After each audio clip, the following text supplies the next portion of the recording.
क्या हुआ? रुक क्यों गए? कौन है ये औरत? और कौन होगी?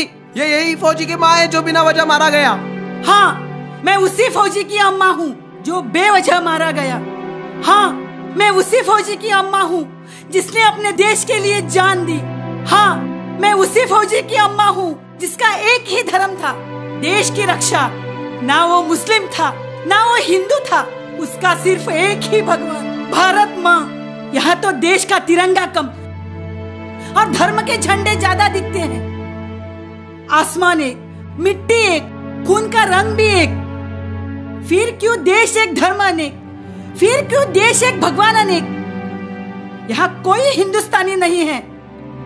यहाँ तो कोई पंजाबी, राजस्थानी, गुजराती, मराठी है, पर यहाँ कोई हिंदुस्तानी नहीं है। पागल तो मेरा बेटा था, वो सिर्फ अपने आप को हिंदुस्तानी और मेरा भारत महान कहता था।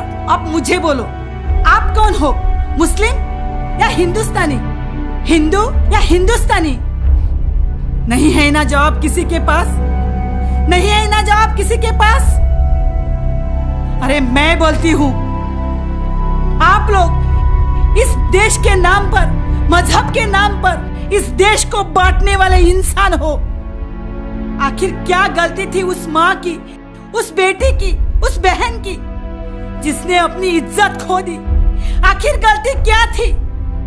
और हमारी युवा कोई आगे नहीं आएगा, पर भ्रष्टाचार के खिलाफ सिर्फ सोशल मीडिया पर गुस्सा करेंगे और निकल जाएंगे, मोमबत्तियां लेके उसके खिलाफ सैकड़ों तादाद पर, और पूरी दुनिया को दिखा देंगे अपना गुस्सा।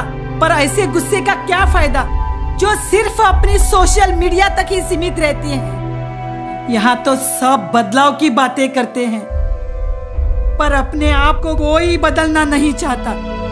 अरे जात पात धर्म छोड़ो, इंसान बनकर देखो, तभी तो बदलाव आएगा, तभी बदलेगा हमारा देश।